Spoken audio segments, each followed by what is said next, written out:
Assalamualaikum warahmatullahi wabarakatuh.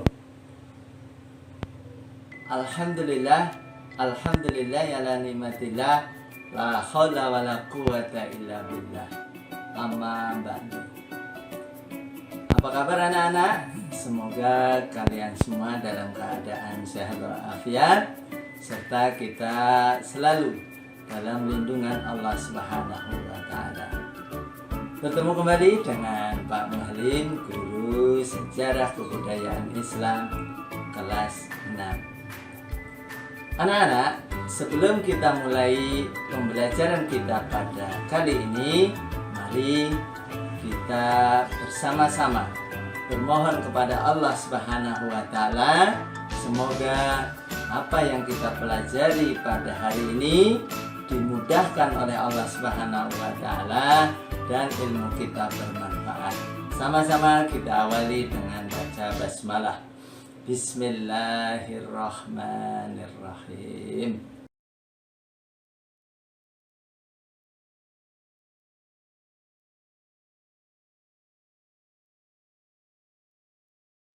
Baiklah anak-anak, tujuan pembelajaran kita pada kali ini, siswa dapat mengetahui peran Sunan Muria dalam pengembangan Islam di Indonesia.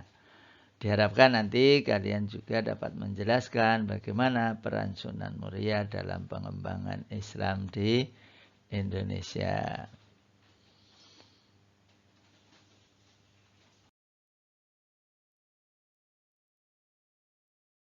Peta konsep pada pertemuan kali ini, Sunan Muria dilihat dari perannya dalam pengembangan Islam di Indonesia. Yang pertama, dakwah. Yang kedua, Islam dikembangkan melalui seni. Seperti apa? Kita lihat slide berikutnya.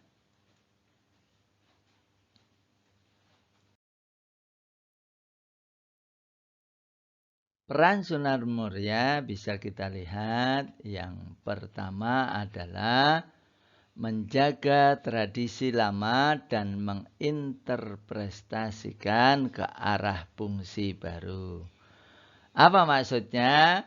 Tradisi lama tetap dilaksanakan selama tidak melanggar nilai-nilai Islam. Apa contohnya? Seperti upacara tingkeban atau mitoni. Nah, tradisi tingkeban adalah upacara selamatan pada usia kehamilan seorang ibu pada bulan ke-7.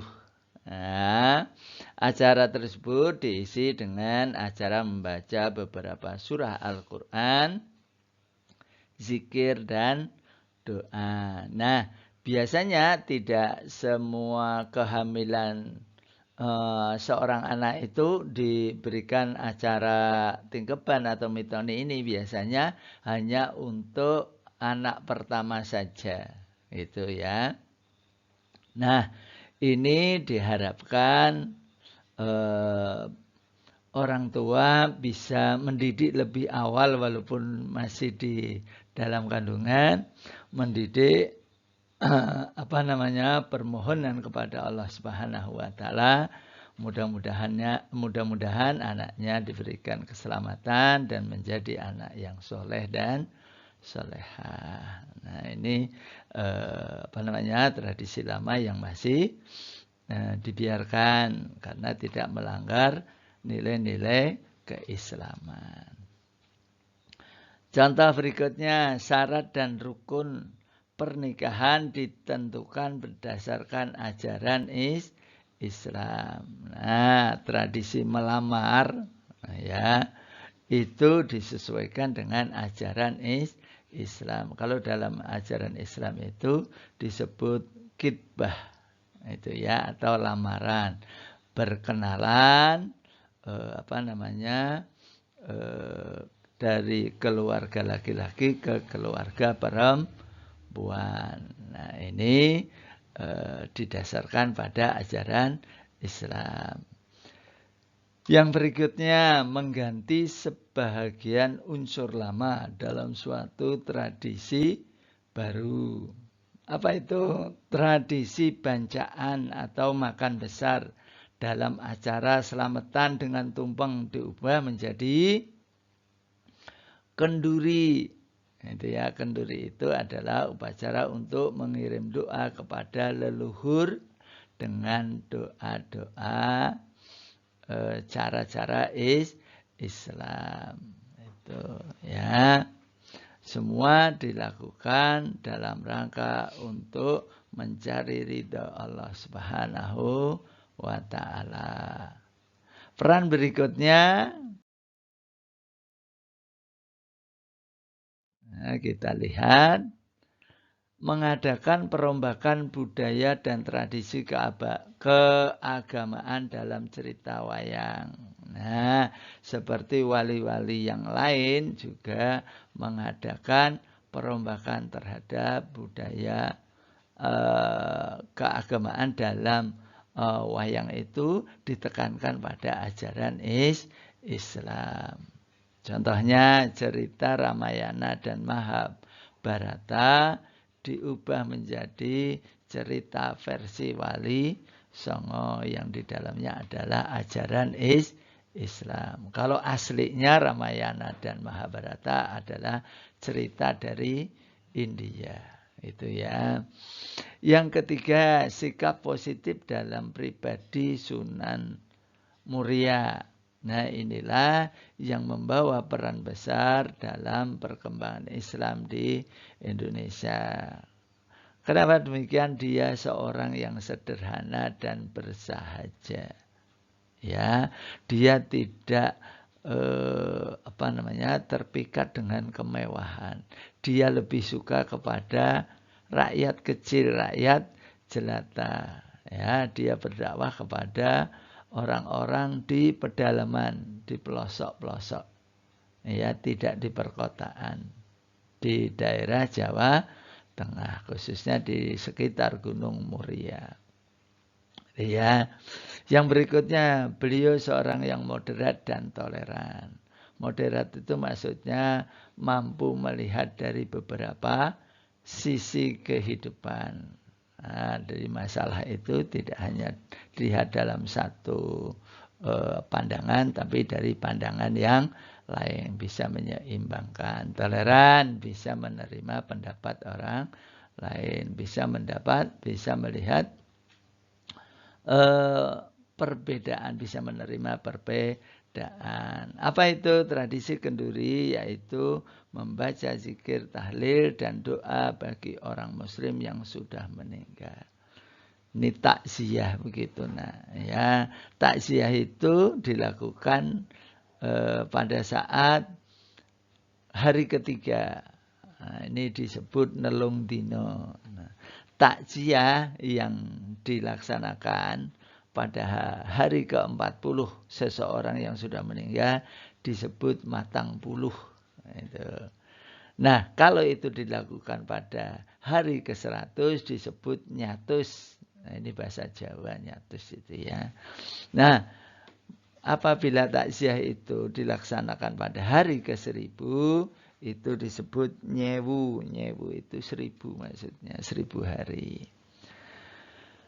Nah, dalam pribadi Sunan Muria dia juga seorang yang dermawan, yaitu berbagi dengan tetangga, berbagi dengan sesama, agar terjadi keharmonisan dalam hidup bermasyarakat dalam bingkai ajaran agama Islam. Itu ya. Baik anak-anak, sebagai penutup dari pertemuan kita ini, saya bacakan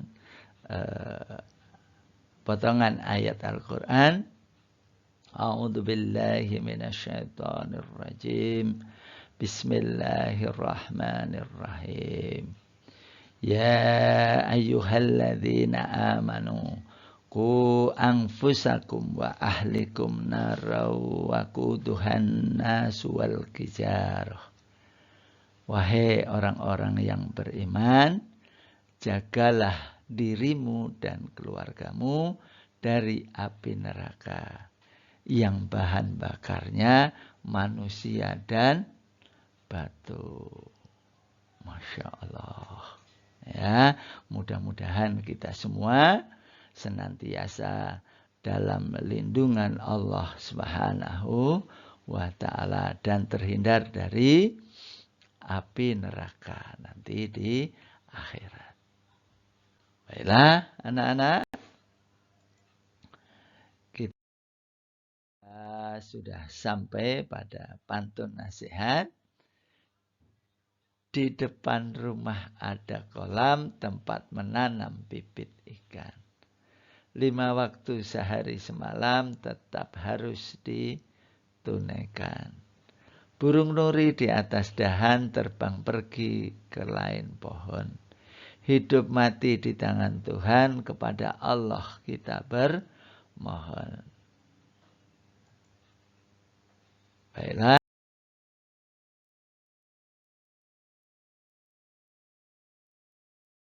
Nana, Allah maha segalanya, namun keridhaannya tergantung dari ridhonya ayah ibu kita.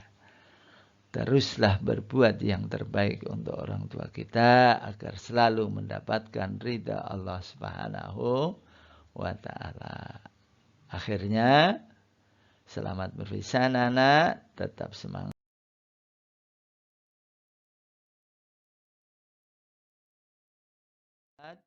Jangan lupa sholat, jaga badan tetap sehat agar bahagia dunia dan akhirat. Amin ya rabbal alamin. Sebelum kita tutup, mari kita akhiri pertemuan kita dengan sama-sama membaca hamdalah.